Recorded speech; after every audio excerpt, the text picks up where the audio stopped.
उत्तर प्रदेश के बहराइच में आदमखोर भेड़ियों से यूपी सरकार परेशान हो गई है। लोगों पर लगातार हमले देखकर खास शूटर्स की टीम तैयार की जा रही है। हालांकि ये शूटर्स कौन है, इसकी जानकारी अभी गुप्त रखी गई है। ऑपरेशन में वन निगम के एमडी संजय कुमार समेत 10 अफसरों को शामिल किया गया है। खबर यह है कि search operation MD Sanjay Kumar और सीसीएफ एचवी गिरीश के संयुक्त नेतृत्व में चलाया जाएगा।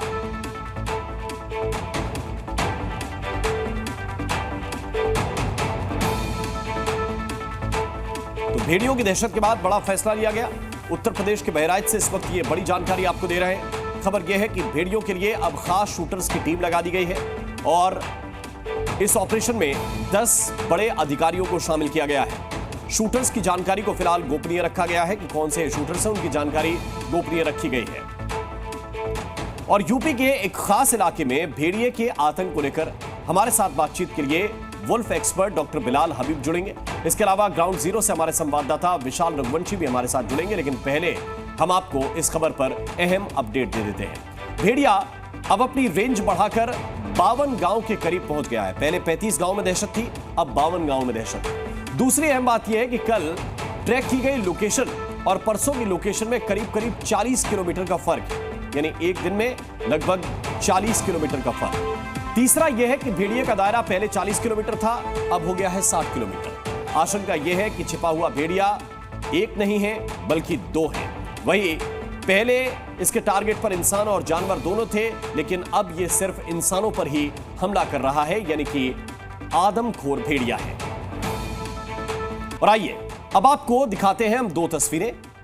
उत्तर प्रदेश के मुख्यमंत्री योगी आदित्यनाथ ने स्पेशल ऑर्डर जारी किए और ऑर्डर में कहा गया है कि स्पेशल टीम लगा दी जाए। स्पेशल टीम को आदेश यह है कि आखिरी विकल्प के तौर पर भेड़ियों को मार गिराया जाए।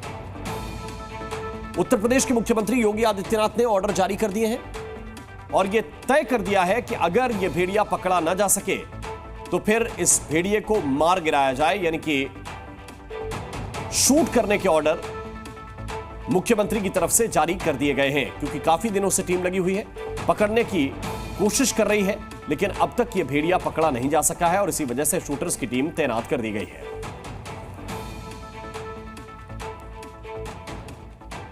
और हमारे साथ इस वक्त विशाल रघुवंशी ग्राउंड जीरो से जुड़े हुए हैं, मेरे सहयोगी, और साथ ही wildlife expert doctor Bilal Habib इस वक्त हमारे साथ जुड़े हुए हैं। हबीब साहब, आपका बहुत बहुत स्वागत है। लेकिन पहले मैं अपडेट के लिए चलता हूं विशाल रघुवंशी के पास। विशाल, वो टीम जिसको तैनात करना था, क्या वो ग्राउंड पर उतर गई है? देखिए, बिल्कुल अब जो है ग्राउंड पर ये टीम उतर चुकी है, लेकिन सबसे बड़ी बात ये है कि अब कॉन्फिडेंशियल रखा जा रहा है अपने पूरे ऑपरेशन को, क्योंकि ऑपरेशन भेड़िया के तहत जो तमाम पूर्व में ऑपरेशन चलाए गए हैं उसमें कई जगहों पर ये देखने को मिला कि लापरवाही हुई। इसके साथ साथ भीड़भाड़ की वजह से भेड़िया जो है वो ट्रैक होने के बावजूद भी भाग गया। तो ऐसे में अब ऑपरेशन को पूरी तरह से जो है लीड करने की जो जिम्मेदारी है वो अलग कर दी गई है, टीमें चेंज कर दी गई हैं। मैं आपको एक तस्वीर दिखा देता हूँ कि ये कटाई घाट के पास की तस्वीरें हैं और आपको मैं तस्वीरें दिखा देता हूं कि ठीक इसी जंगलों में जो पूरा ऑपरेशन है वो किया जा रहा है। लेकिन आपको बता दें कि किसी भी तरह से अब वहां पर एंट्री के लिए पूरी तरह से बैन कर दिया गया है। मतलब जो अगला जो 20 से 25 किलोमीटर का पूरा जो दायरा है, जो जंगल का एरिया है, वहां पर किसी को भी जाने की इजाजत नहीं रहेगी। मतलब साफ है कि अब जो भेड़िया है वो जो ये कछार वाला इलाका है उस तरफ बढ़ता हुआ नजर आ रहा है। इसके साथ साथ आपको बता दें कि शूटर्स जो है वो बुलाए गए हैं स्पेशल, और वे शूटर्स जो हैं ये अपना अब काम भी करेंगे। इसके साथ साथ एक अपडेट और आई है, उसमें यह है कि इस पूरे इलाके की अगर हम बात करते हैं तो जो रेंज है वो भेड़िए की बढ़ गई है। करीब 40 किलोमीटर तक की रेंज उसकी मिली थी, लेकिन जो कल का हमला हुआ है उसमें करीब 20 किलोमीटर की रेंज और बढ़ी है। और पहली लोकेशन परसों की और कल की जो लोकेशन थी, ये दोनों जो है करीब 40 किलोमीटर का डिफरेंस आ रहा है इस लोकेशन में। ऐसे में ये उम्मीद लगाई जा रही है कि 2 भेड़िए हो सकते हैं जो अलग अलग जगहों पर जो है अटैक कर रहे हैं। इसके साथ साथ एक जो सबसे महत्वपूर्ण बात है, जो कल की जो लोकेशन थी, जो कल घटना हुई है गांव में गिरधारीपुर में, यहाँ पर गरीब भेड़िया जो है वो 2.5 महीने पहले भी आ चुका है और ये घनी आबादी है। तो ऐसे में अब जो है वो जो ग्रामीण इलाके जहाँ पर जो इक्का दुक्का घर थे जहाँ पर भेड़िया अटैक कर रहा था, वो छोड़कर अब घनी आबादी की तरफ आ गया है। जानवर मैं आपके पास वापस लौट कर आता हूं ग्राउंड जीरो पर। हमारे साथ इस वक्त डॉक्टर बिलाल हबीब जी जुड़े हुए हैं। डॉक्टर बिलाल, जरा ये बताइए कि ये जो डिसीजन सरकार की तरफ से लिया गया है, क्या ये सिचुएशन इस तरह की आ गई है कि ये शूटिंग साइट पे आप कर दीजिए या फिर गोली मार दीजिए भेड़िया दिखे तो, या फिर आपको लगता है कि नहीं, ये सिस्टम की नाकामी है, पकड़ नहीं पा रहे, तो फिर इस तरह का ऑर्डर जारी किया? नहीं, अगर आप वुल्फ के हिसाब से सोचेंगे, तो एज ए स्पीशी सोचेंगे, तो ये ऑर्डर ठीक है, क्योंकि वुल्फ, मैंने जैसे पिछले 2 दिनों से मैं बता रहा है, ये ऐसे हैबिटेट में रहता है जहाँ पे ह्यूमंस के साथ है। तो जब तक लोग साथ नहीं देंगे तब तक वुल्फ का बचना हमारे देश में बहुत मुश्किल है। तो इस ऑर्डर से क्या हो जाएगा, लोगों में एक कॉन्फिडेंस हो जाएगा। अगर आप ये ऑर्डर नहीं देंगे, जो लोगों में जो कॉन्फिडेंस है कि सरकार कुछ नहीं करती है, जब ह्यूमंस पे अटैक होती है सरकार डिसीजन नहीं लेती है, तो एज ए स्पीशीज़ हम यहाँ पे हो सकता है 1-2 इंडिविजुअल्स को लूज़ करेंगे, बट एज ए स्पीशीज़ ये स्पीशीज़ के लिए बेनिफिशियल है, बिकॉज वो बहुत ज़रूरी है। हम कुछ इंडिविजुअल्स को सेक्रीफाइस कर सकते हैं पूरी स्पीशीज़ को बचाने के लिए। तो उस हिसाब से ये डिसीजन मेरे हिसाब से ठीक है, बिकॉज ये इंडिविजुअल को अगर हम पकड़ भी लेंगे तो हम उसको कहीं छोड़ नहीं सकते हैं, उसको बाहर कहीं छोड़ नहीं पाएंगे, क्योंकि ये उसको वो आदत लग गई है कि वो बच्चों को उठा पाएगा। तो मेरे हिसाब से, और स्पीशीज़ के लिए, वुल्फ के लिए, ह्यूमंस के लिए, दोनों के लिए ये सबसे इम्पॉर्टेंट है, हम कितना जल्दी चाहे उसको पकड़ सकते हैं, चाहे उसको एलिमिनेट कर सकते हैं, क्योंकि मैं एज ए स्पीशीज़ कंजर्वेशन सोच सकता हूँ। तो स्पीशीज़ के लिए मेरे ख्याल से ये स्टेप ठीक है।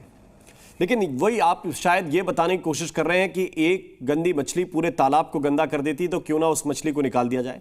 आप ये भी बताने की कोशिश कर रहे हैं कि कोई लड़का अगर घर में बिगड़ गया है तो क्यों ना उसको जेल में डाला जाए, हटा दिया जाए, ताकि पूरे मानवता की रक्षा हो सके। लेकिन दूसरी तरफ जरा आप देखिए, क्योंकि इतने समय से ये टीम अगर नहीं पकड़ पा रही, तो इसकी वजह आप क्या देखते हैं? क्योंकि ये बता रहे हैं विशाल कि अब दायरा जो है ना, वो 40 किलोमीटर से बढ़कर 60 किलोमीटर हो गया है, और 2 अलग अलग लोकेशंस पे हमला हुआ है। बिल्कुल, ये बहुत सही आपका सवाल है। पहले हमारे टारगेट में, डिपार्टमेंट के टारगेट में करीबन 6-7 इंडिविजुअल्स थे, ठीक है। तो बहुत कोशिश की डिपार्टमेंट ने, और उसमें से करीबन 4-5 इंडिविजुअल्स को पकड़ पाया। अब आप देखिए, अगर आप एक ग्रुप में अगर आप 10 लोगों को पकड़ेंगे, तो जब 6-7 पकड़ में आएंगे, जो बचे कुछ लोग हैं उनको पकड़ना वैसे ही डिफ़िकल्ट हो जाता है।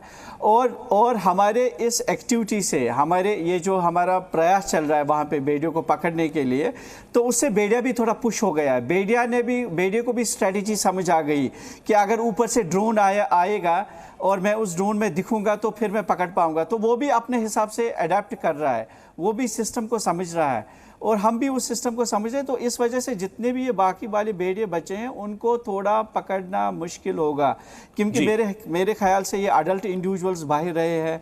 अडल्ट वैसे ही ज़्यादा चतुर है, वैसे ही बहुत ज़्यादा चालाक है, तो उसका पकड़ना मुश्किल होगा। उसमें कोई नाकामी की कोई आवश्यकता नहीं है। ठीक, लेकिन डॉक्टर बिलाल हबीब, जो आप ये कह रहे हैं कि ड्रोन को देखकर समझ जाएंगे, स्ट्रेटजी समझ जाएंगे, आप तो भेड़ियों के बारे में बहुत रिसर्च करते रहते हैं, क्या इतने इंटेलिजेंट होते हैं कि सारी चीजें समझ जाएं कि उनको पकड़ने के लिए कौन आ रहा है, ड्रोन से उनकी तस्वीरें ली जा रही हैं? ये इतना दिमाग होता है भेड़ियों के अंदर? ये तो कुछ भी नहीं है। मैं आपको एक किस्सा सुनाता हूँ। एक घर में एक बार जब मैं रिसर्च कर रहा था, एक भेड़िए ने एक बकरी मारी थी, ठीक है, हो गया एक किस्सा। 3 दिन के बाद भेड़िया फिर उस घर में घुसा और एक बकरी मारी, और उसके बाद 6 दिन के बाद भेड़िया फिर उस घर में घुसा और बकरी मारी। तो मैंने ये सोचा कि आखिर इस घर में ऐसा क्या है जो भेड़िया वहाँ उसी घर में बकरी मारता है। तो पता चला उस घर में बकरियों के साथ जो आदमी पहरा देने के लिए रहता था, उसका रेस्पॉन्स टाइम थोड़ा ज़्यादा था, यानी कि उसको उठने में टाइम लगता था और भेड़िए को भगाने में टाइम लगता था। तो भेड़िए ने डे 1 अटैक करके ये समझ लिया कि इस घर में जब मैं अटैक करता हूँ, जो रेस्पॉन्स जो आता है, अगर मैं किसी एक साधारण घर में अटैक करता हूँ तो 2 मिनट में आदमी जग के मेरे को भगा देता है, बट इस घर में वो 2 मिनट 3 मिनट हो गया जी। तो एक ही अटैक के बाद भेड़िए को ये समझ आ गया कि अच्छा, ये घर तो मेरे लिए बहुत अच्छा है। तो ये बहुत चालाक जानवर है, ये अपनी चालाकी की वजह से आज तक जी पाया हमारे देश में। तो बहुत चतुर जानवर है, तो उसको एक अटैक करके समझ में आता है कि क्या होने वाला है। तो उस हिसाब से बहुत सेंसिटिव जानवर है, बहुत उसकी अक्ल है, तो ये सब चीज़ों को समझ पाता है कि क्या हो रहा है, कैसे हो रहा है। तो इसलिए मैंने कहा कि हम लोगों को एक स्टेप आगे रहना है। और यूपी डिपार्टमेंट ने जो आप अभी जो बता रहे थे कि उन्होंने थोड़ा कॉन्फिडेंशियल रखा है ताकि भीड़ भाड़ कम हो जाए, ताकि बाकी चीज़ें कम हो जाएंगे, ये बहुत ज़रूरी है एक सफल ऑपरेशन करने के लिए जिसमें से हम भेड़ियों को पकड़ पाएंगे। बिल्कुल, विशाल रघुवंशी भी इस वक्त हमारे साथ हैं, उनकी तरफ चलते हैं। विशाल, क्योंकि देखिए हम आप तस्वीरें भी दिखा रहे थे कि उस इलाके में जाने से मना किया गया है, लेकिन अब कौन कौन से अधिकारी इसमें तैनात किए गए हैं? और डॉक्टर बिलाल हबीब ये भी बता रहे हैं कि बहुत कठिन है भेड़ियों को पकड़ना, क्योंकि उनकी समझने की क्षमता या कहिए कि चालाकी बहुत ज्यादा होती है। देखिए, बिल्कुल यही सबसे बड़ी कठिनाई आ रही है कि जो हम बार बार ये कहते हैं कि वुल्फ जो पैक फॉर्मेशन है, जिसमें झुंड चलता है, जिसमें आगे जो है जो भेड़िए का जो मुखिया होता है, जिसमें जो थोड़ा सा कमज़ोर होते हैं या ये कह सकते हैं कि जो बुजुर्ग होते हैं उनको आगे रखा जाता है, बीच में जो है बहुत ज़्यादा ताकतवर भेड़िए रहते हैं पीछे। लेकिन अभी स्थिति ऐसी नहीं है। स्थिति ये है क्योंकि झुंड के जो तमाम भेड़िए हैं वो पकड़े जा चुके हैं। 2 भेड़ियों की जो है स्थितियाँ मालूम चल पाई हैं कि 2 भेड़िए अभी फिलहाल बचे हैं। दूसरा सबसे महत्वपूर्ण है कि जो उनकी जो मादें होती हैं, जो इलाके होते हैं, वहाँ पर पानी भर जाता है बाढ़ के वक्त। अब ऐसे में जैसे जैसे कछार की तरफ पानी घटेगा वैसे वैसे ये अपने इलाके की तरफ वापस जाते हैं, क्योंकि इनको जब वहाँ पर शिकार नहीं मिलता है या ये अपनी जगह इनको छोड़ने के लिए मजबूर होना पड़ता है पानी भरने के बाद, तब ये शहरी क्षेत्र की तरफ मूव करते हैं। और अब देखिए, जो अभी आदमखोर हुए हैं भेड़िए, इनका अगर आप 2 दिन का आंकड़ा देखेंगे तो उसमें एक ही बिल्कुल साफ है कि इन्होंने जो अटैक किया है वो आबादी वाले इलाके में जाके किया है, और जानवर वहां बंधे हुए हैं, वहां पर बकरी बंधी हुई है, वहां पर कुछ और छोटे छोटे जानवर बंधे हुए हैं, उन पर अटैक नहीं किया, बल्कि वो बिल्कुल सामने है, आपके अटैकिंग पोजीशन में है, उनको बचाने के लिए कोई नहीं है। लेकिन अटैक किस पर कर रहे हैं? ये बच्ची पे कर रहे हैं जो अपनी दादी के साथ सो रही होती है। तो ये चीज तो बिल्कुल साफ है कि आदमखोर हो चुके हैं, खतरनाक हो चुके हैं। और शायद ये कहा जाता है, क्योंकि देखिए भेड़ियों का एक प्रवृत्ति होती है कि वो जब अटैक करते हैं तो वो इस बात का ध्यान रखते हैं कि वो वहां से भागे तो उनको जो है कवर मिल सके, लेकिन आबादी के बीच में पहुंचकर वो कवर उनके पास नहीं है। क्योंकि गन्ने के खेत, देखिए मैं जहां पे मौजूद हूं, एक अपनी तस्वीर भी दिखाना चाहूंगा आपको कि देखिए यहां पर जो है आप सामने की तरफ अगर आप देखेंगे एरिया की तरफ, तो यहां पर अगर आप देखेंगे तो सामने की तरफ आपको जंगल जरूर दिखाई पड़ेंगे, लेकिन गन्ने के खेत आपको यहां पर ज्यादा नहीं दिखाई पड़ेंगे, थोड़े बहुत दिखाई पड़ेंगे। जो पहले के अटैक हुए हैं, जो हम जिन इलाकों में हमारे साथ रहिए, मैं आपके पास तुरंत लौट कर आता हूं, कुछ तस्वीरें अपने दर्शकों को दिखाते हैं।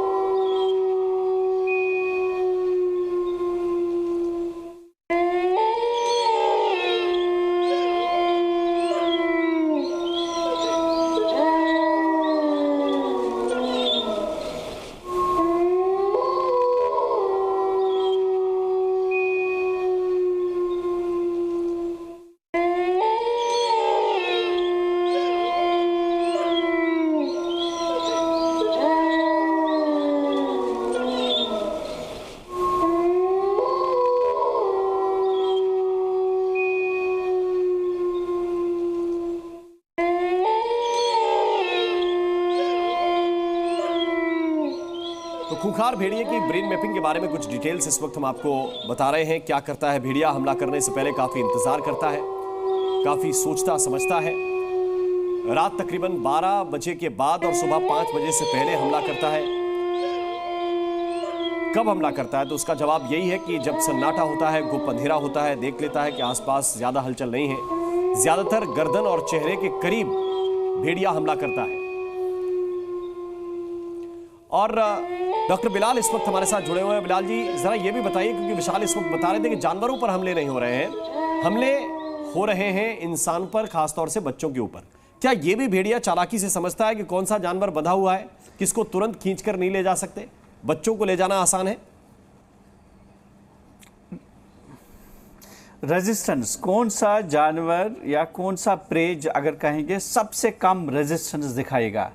बिकॉज उसको पता है कि मैं आबादी में हूँ, ठीक है, और उसको पता है कि मेरे पास बहुत कम टाइम है उठाने के लिए। अगर वो बकरी का रस्सी तोड़ने बैठेगा, उसको हो सकता है 2 मिनट एक्स्ट्रा लगेगा, ठीक है, और बकरी जगी है, वह बच्चा को उठाने में, बच्चा बंधा नहीं हुआ, उठाने में बहुत कम टाइम लगेगा। दूसरा एक वेट फैक्टर आता है, कितना वजन का मैं कितना दूर जल्दी ले सकता हूँ। तो ये सब एनालिसिस करके, और उसको मैंने, जैसे मैं अभी समझा रहा था पिछली बार, कि उसको बहुत जल्दी समझ आता है कि मेरे लिए क्या इजी है, मेरे लिए क्या बेनिफिशियल है, वो कर लेता है। बिल्कुल, बहुत बहुत शुक्रिया डॉक्टर बिलाल हमारे साथ जुड़ने के लिए, और विशाल रघुवंशी आपका भी बहुत बहुत शुक्रिया ये अपडेट ग्राउंड जीरो से हम तक पहुंचाने के लिए। Zee News.